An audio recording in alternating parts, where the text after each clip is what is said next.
I want to look at a series in which we can look at the different fear that comes with us in our life and how we can respond then in faith.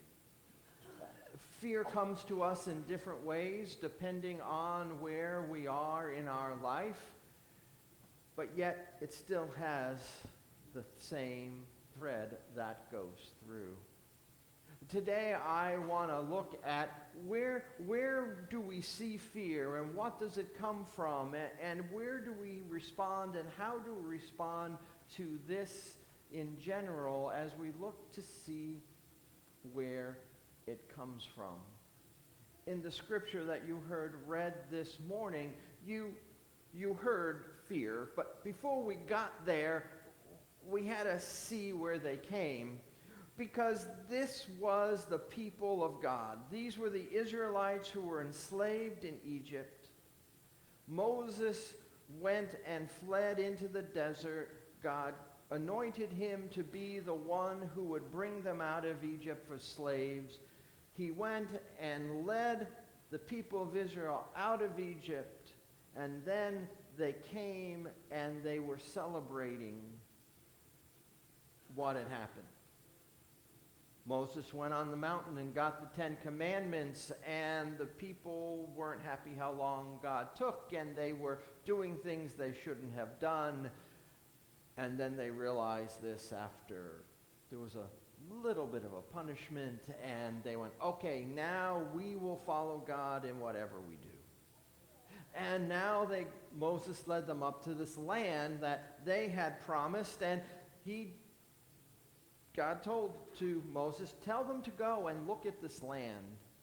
What's it going to be like? And so they sent scouts out, and they saw what this land was, and they brought back fruit into the Israelites' community. But it was in that land that they started to struggle. I'm sure we understand that, for I know I've been there too. You might know what it is that you think is the right thing to be doing, but yet when you look around, you're just not so sure. And so I want to look a little bit about this fear. And the first thing that we need to know is that fear is really more than a feeling. See, it really shapes our perceptions. We saw that in the story, because you had some of the spies coming back going, we can't do it. But you had two others that went, nah, this is fine. Now, they saw the same thing, but they perceived it different. Fear has a way of changing the way we see things. And that's why sometimes things seem different towards other people. But we need to know that fear in and of itself is not a bad thing. Fear is actually a defense mechanism. It's how our brains work. The first thing that we get within microseconds of seeing something, of hearing something, sometimes of smelling something, our brain immediately goes, is this a threat? That's where our brain goes first. We can't control it. That's how our brain works. Why? Because if it is, then we need to do something about it, right? Is it good to fear crossing the street without looking both ways? That's a really good fear to have. It's a defense mechanism. You smell something burning in your house. Fear kicks in. Is that fear a good thing? Well, yes, because you need to find out if you need to get out of your house now or whether it's just somebody forgot to turn off the stove. Fear is not a problem in and of itself. The reality is fear is always going to be there. There is nothing we can do about it because it can be a very good thing in our lives. So the question really is not, do we have fear? Because we all will, but rather we need to question, what is fear doing to us? We need to look at whether or not we allow the fear to control us, or we allow the fear to inform us. Those are two different things. And as we live our life in faith, we need to realize that this fear will always be there. And that is okay. It's rather some of our responses that we need to see. So as you heard the story, you heard that they went to the land and they came back, and it's actually flowing with milk and honey, they said. And this is the fruit. There are, however, powerful people who live in the land. The cities have huge fortifications. What we need to realize is sometimes fear will distort our reality. Fear will make us possibly look at things that we, if we step back, would go, that really wasn't the case. So in this, there are two different ways of looking at this. The Lord sent out the spies, and they saw that it was a land flowing with milk and honey. So they could have, all of them, focused on, hey, look, this is a land flowing with milk and honey, and there are fruit, and this is a good land, and this is where the Lord has led us because we see these good things. But then there's also, but on the other hand, there are people there, and they're powerful, and it's going to be difficult because their cities have huge fortifications. Our realities are distorted based on really what we see. If we start to just live in the fear, you know exactly where we're going to go, right? Have you ever gone there? I can see the problem in this. There's no way no. The fear just jumps right up. It grabs hold of you, and you go, and it distorts your reality. Now, some of you, if you're like me, I'm weird. I am not normal. I am not typical. I get anxiety over doing things that are sometimes very new, or even going into a building sometimes I just don't want to go into. And I'll go up and I'll go like, and I just won't go in. There's no way anyone is going to get me in. A team of elephants is not going to pull me into that building. For whatever reason, the fear is just so strong, my reality is distorted.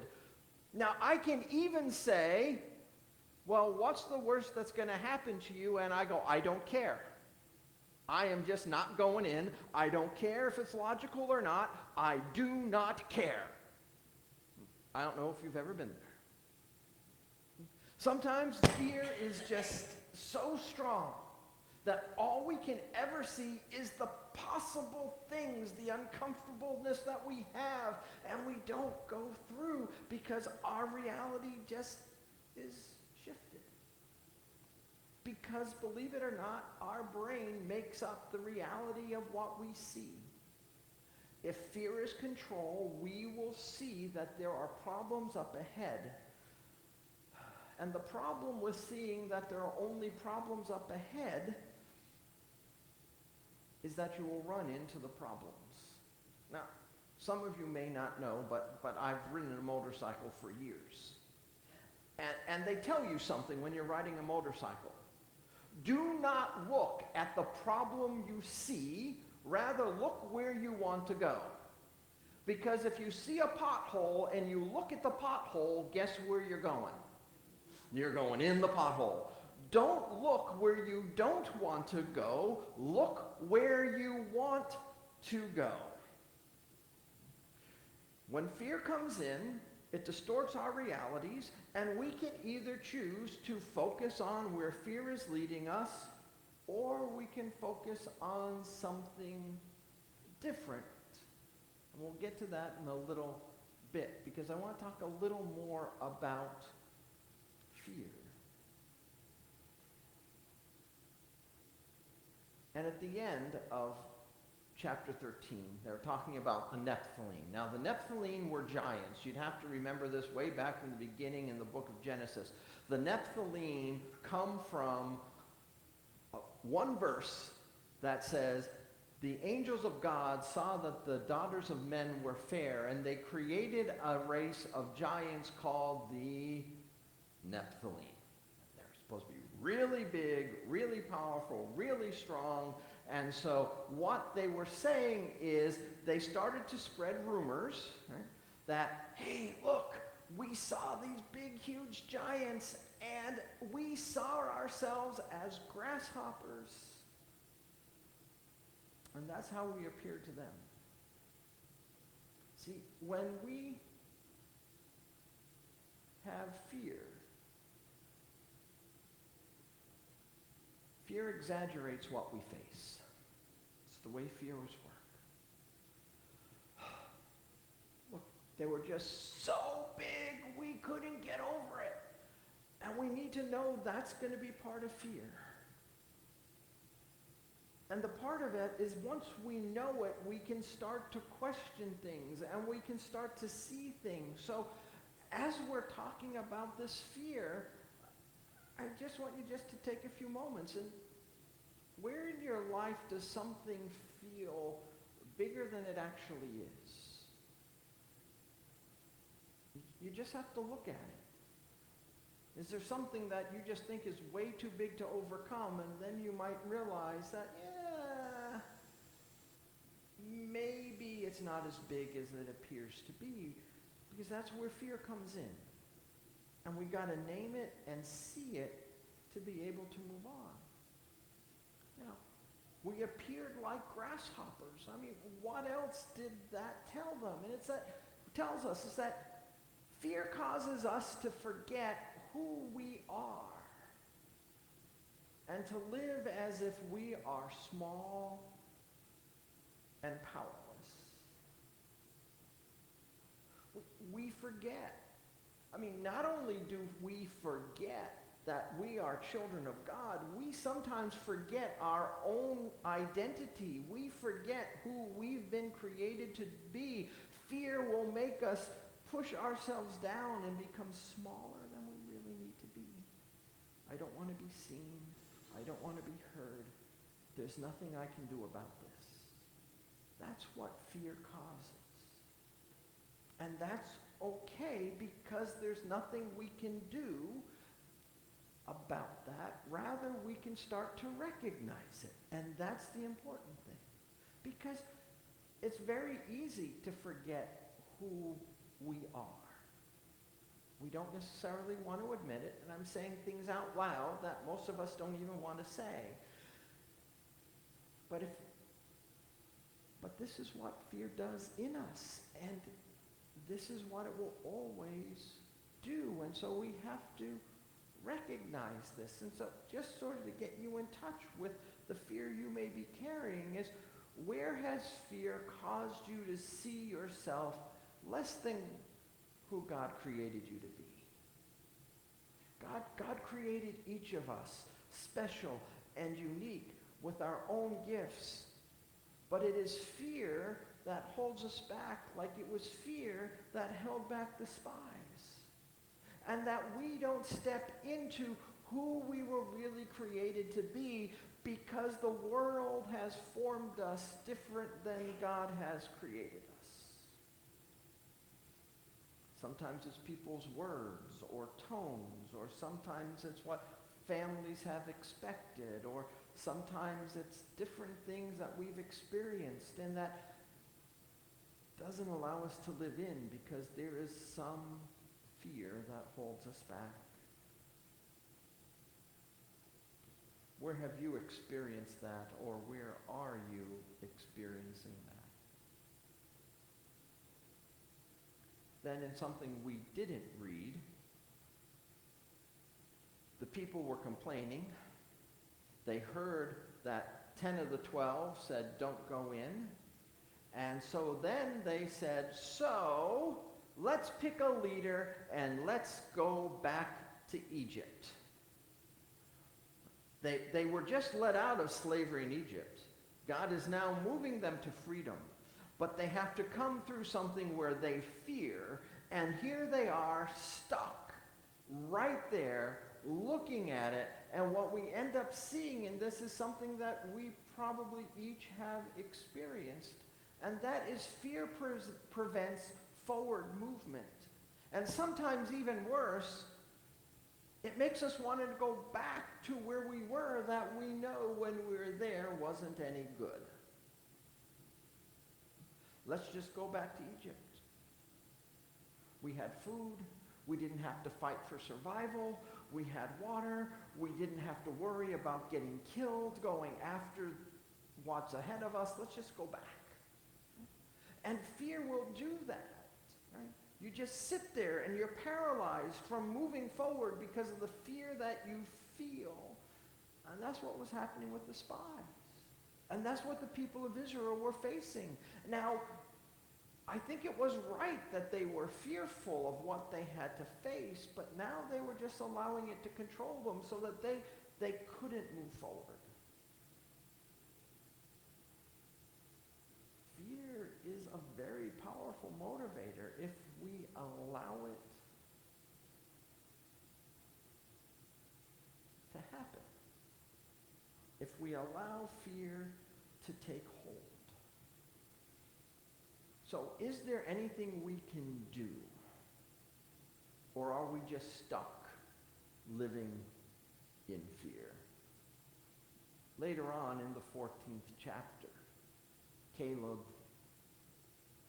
and Joshua, the two spies that said we can do this, said, if the Lord is pleased with us, he'll bring us into this land and give it to us.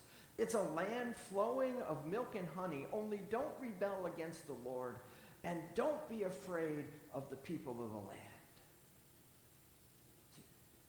What they did is they realized that fear is defeated when we remember.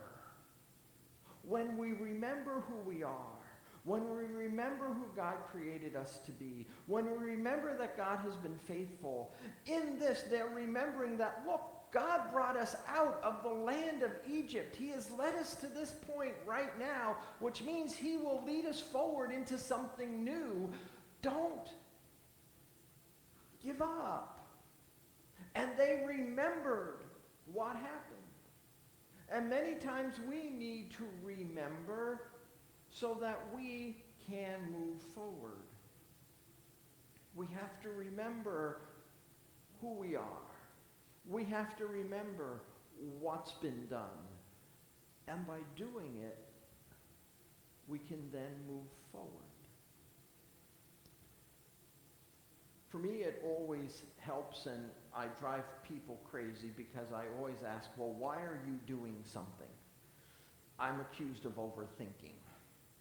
But for me, I need to know why, because when I know why, when I start to fear moving forward, I can go back and remember why I'm doing it. And then I can go, you know what? No, I'm going to continue because why I'm doing it is so important that I'm not going to allow what's in front of me that seems like it can't be overcome to be in the way. Because what I'm doing is that important because I know why I am doing it. So then when something comes up, and boy, do things come up. Has anything ever hindered you from doing something you wanted? And you just look at it and you go, oh,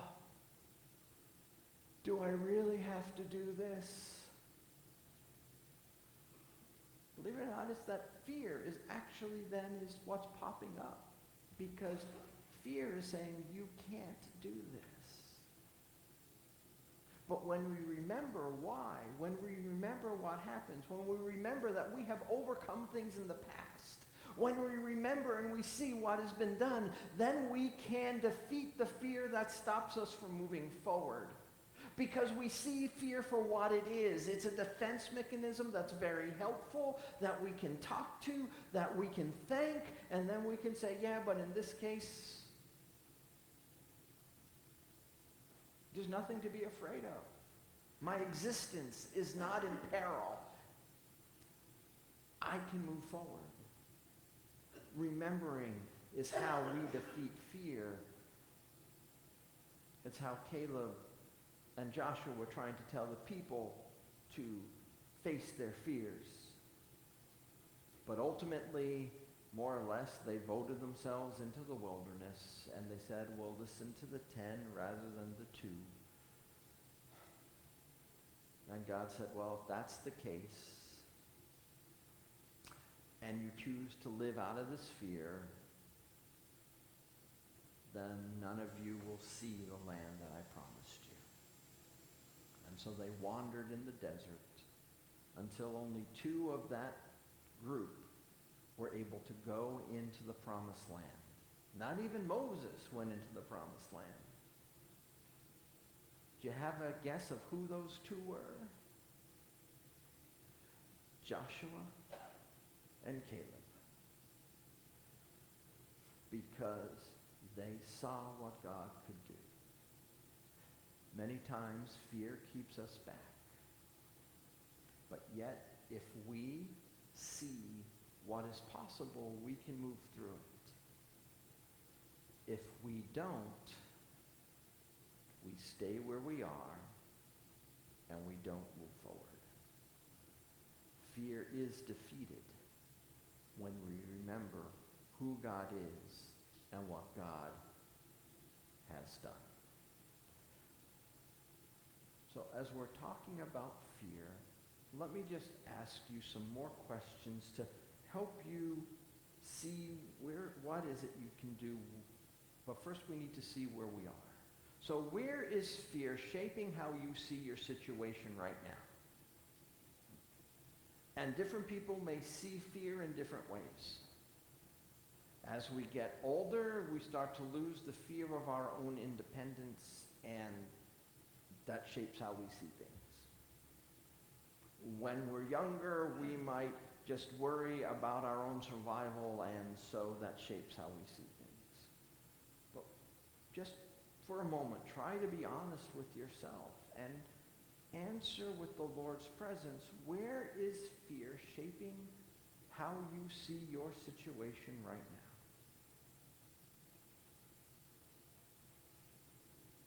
now? And in this, also ask, how has fear affected how you see yourself?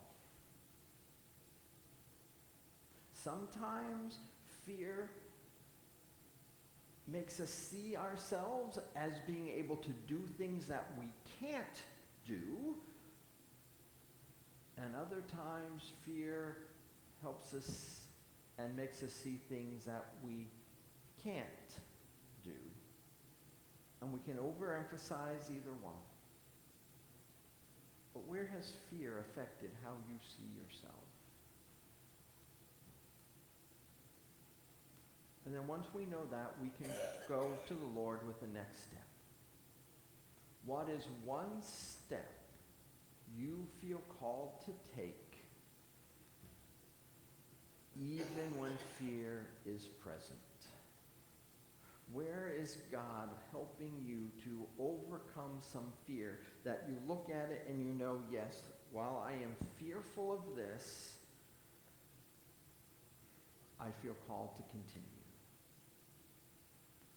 Because when we do that, fear does not control us. Rather, it has only helped to inform us. So this week, try to name at least one fear that has been holding you back. And each day of this week, try to take one small step forward in faith rather than retreating in fear. Allow the fear to inform you, not control you.